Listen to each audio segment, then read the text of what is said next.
Salut à toutes et à tous. Il n'y a pas que le fond diffus cosmologique, le fond diffus de neutrinos ou le fond diffus de lumière extragalactique. Non, il existe aussi un autre fond diffus qui baigne tout le ciel, un fond de rayons gamma. Depuis les années 60, les astrophysiciens cherchent à savoir quelle est la source de ce rayonnement gamma. Deux origines sont en compétition. Noyau actif de galaxies et galaxies à forte formation stellaire.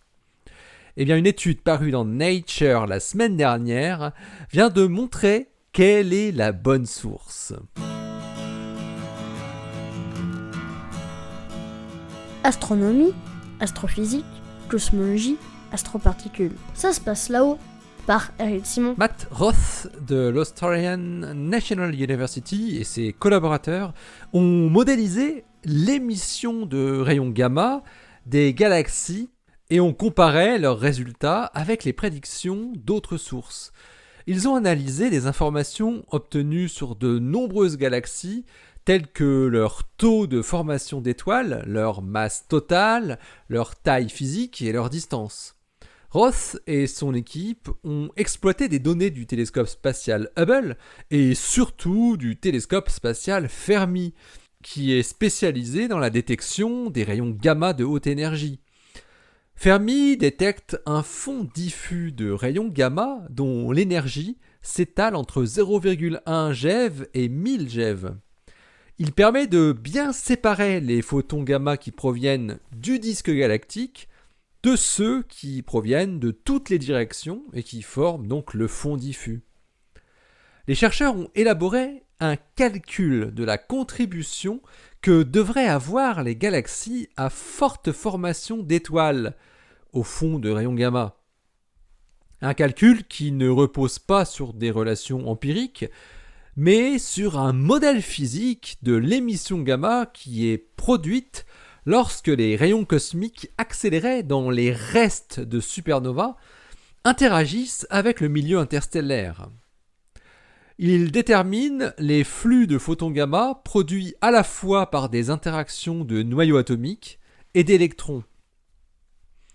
Alors après avoir validé leur modèle par rapport à des observations locales sur des galaxies endormies comme la galaxie d'Andromède ou NGC 4945, et sur des galaxies produisant beaucoup d'étoiles comme NGC 253 et HARP 220, Roth et ses collaborateurs l'ont ensuite appliqué à la population cosmologique de galaxies à forte formation d'étoiles qui est observée.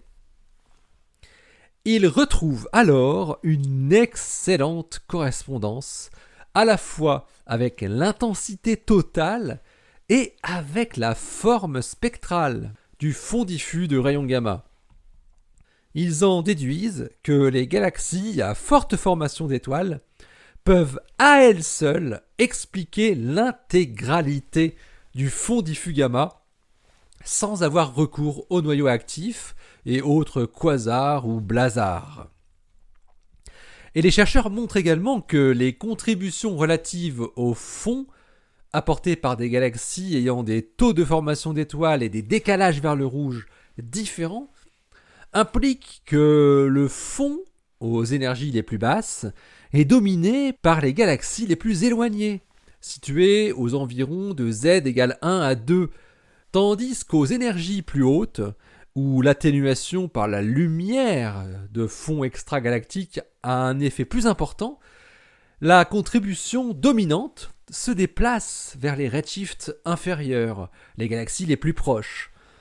De sorte qu'à 1 TeV, par exemple, le fond est dominé par des sources à Z égale 0,1, environ 1,3 milliard d'années-lumière.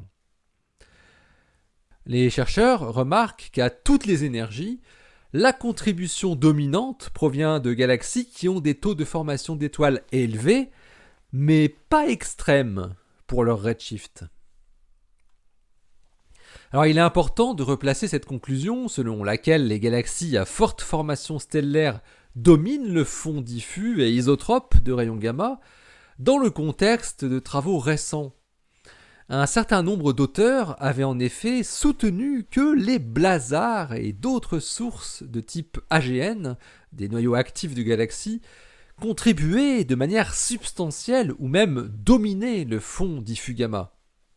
Roth et son équipe expliquent, argument à l'appui, que les blazars, donc des AGN vus dans l'axe d'émission, dominent effectivement le fond extragalactique. Certes, mais seulement pour sa composante résolue, c'est-à-dire ponctuelle. Pour la composante non résolue, diffuse, ce sont bel et bien les galaxies à formation stellaire qui dominent. Matt Roth et ses collaborateurs concluent en soulignant que la méthodologie qu'ils ont introduite pour évaluer les flux gamma pourrait également être appliquée pour prédire les fonctions de luminosité et les contributions des galaxies à forte formation stellaire dans d'autres longueurs d'onde et pour d'autres messagers, également pilotés par les rayons cosmiques. Ils pensent par exemple au fond diffus de neutrinos, détectable par IceCube, ou au rayonnement synchrotron en ondes radio, qui est détectable par le Square Kilometer Array, SKA, et d'autres radiotélescopes de la prochaine génération. L'article de Matt Roth et ses collaborateurs est paru dans Nature, le numéro 597, daté du 15 septembre 2021. Il porte le titre « The diffuse gamma ray background is dominated by star-forming galaxies ». Allez, d'ici la prochaine, portez-vous bien, restez bien les yeux vers le ciel et puis restez bien les pieds sur terre. Allez, salut.